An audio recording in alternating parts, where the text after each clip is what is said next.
Orang yang bermanfaat tidak hanya dikenang dan pahalanya terus mengalir ketika di masa hidup, tetapi meskipun sudah meninggal dunia, orang semacam ini pun terus mendapatkan kebaikan-kebaikannya.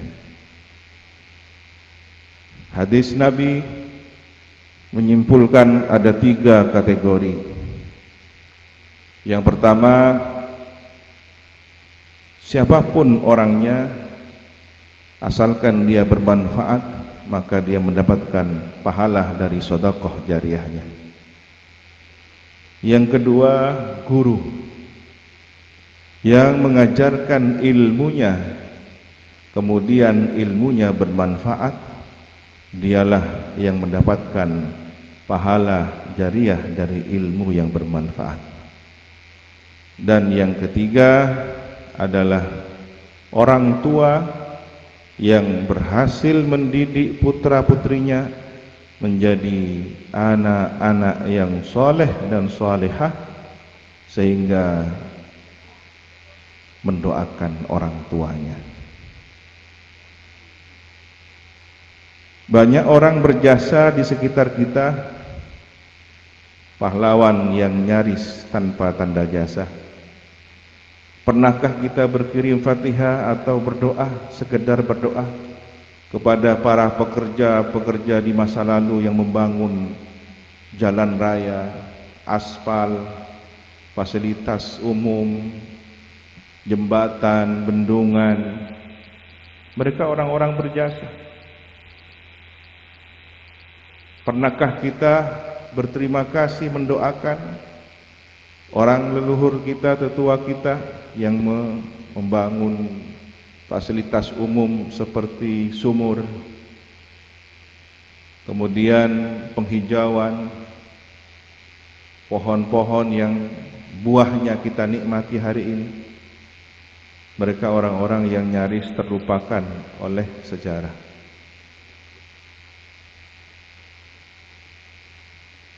Kemudian yang tidak kalah pentingnya adalah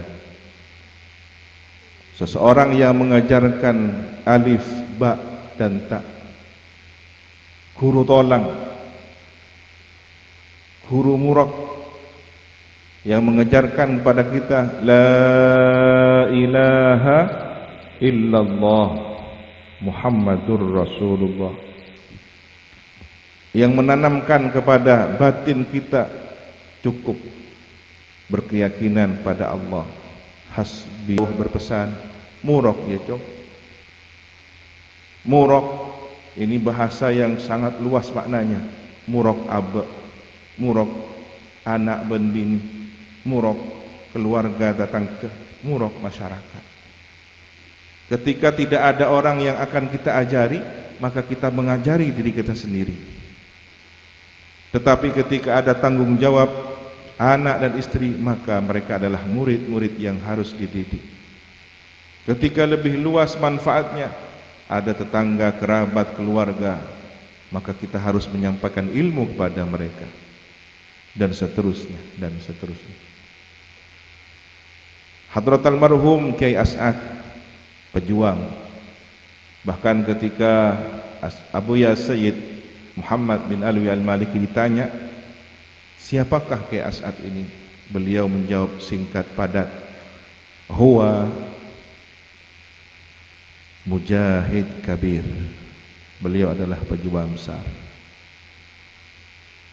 Saksi sejarah hutan-hutan rimba yang berada di sekitar ujung timur Pulau Jawa, tapal kuda, menjadi sejarah gerilya beliau dengan pasukan palopornya sampai kemerdekaan.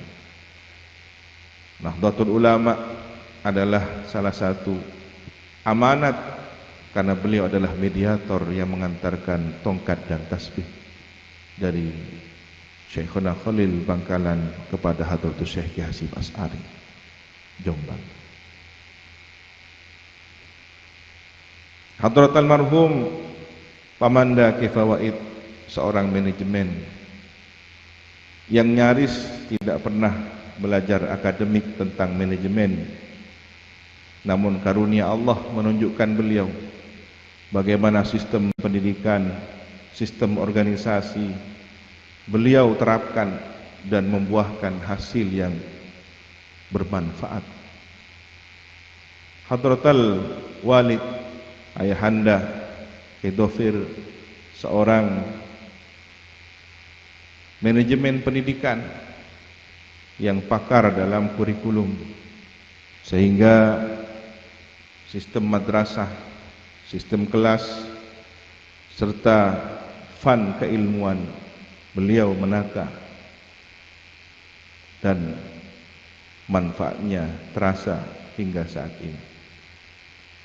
Maka kita tidak perlu membedakan siapa-siapa, tetapi lihat keistimewaannya masing-masing. Kalau kemudian guru dengan keistimewaannya, maka demikian pula para nabi dengan tugasnya.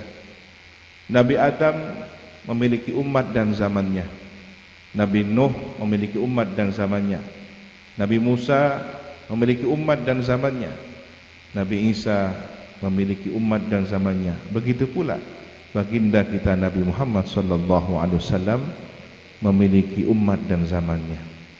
Bahkan mukjizatnya pun berbeda-beda. Ketika di zaman Nabi Musa menghadapi diktator seorang yang mengaku Tuhan, maka Nabi Musa diberi keajaiban tongkat, membelah laut menjadi ular dan seterusnya. Ketika di zaman Nabi Isa banyak tabib, ilmu medis sedang berkembang, tetapi kemudian mukjizat Nabi Isa menunjukkan kehebatan siapa yang telah mengutusnya. Beliau diberi izin untuk menghidupkan orang mati. Beliau diberi izin untuk menyembuhkan orang yang berpenyakitan nyaris tidak bisa disembuhkan. Maka zaman Nabi Muhammad adalah zaman sastra, zaman prosa, zaman membaca, zaman ilmu pengetahuan yang harus ditandingi dengan mukjizat ilmu pengetahuan. Al-Quran jawabannya. Hingga hari ini Al-Quran abadi, Al-Quran terus menjadi saksi kebenaran. Bahkan banyak teori-teori ilmiah yang tidak bisa dijawab oleh para ilmuwan, Al-Quranlah yang menjawabnya. Para nabi adalah guru. Beliau adalah gurunya umat. Dan orang yang ketiga adalah para orang tua. Bukankah orang tua yang telah menanamkan jasa, darah dan daging kita?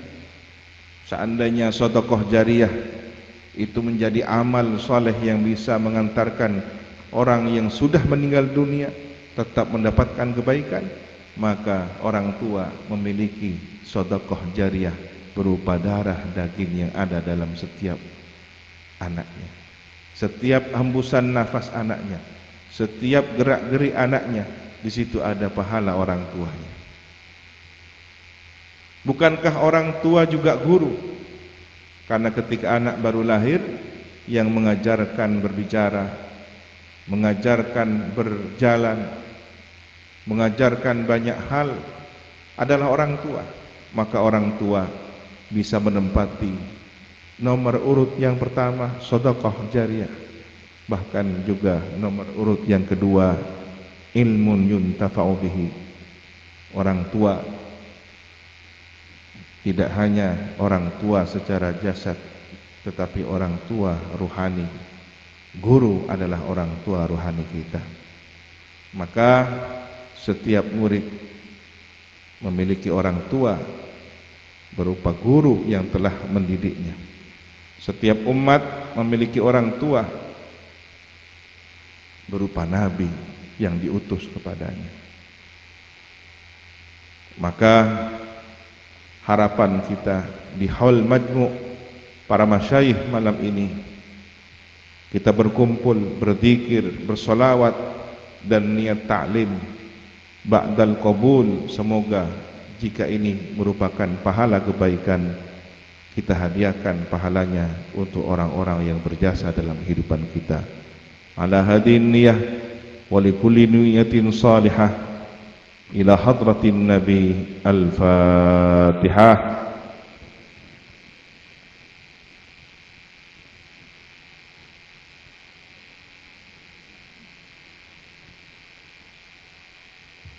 صلوا على النبي محمد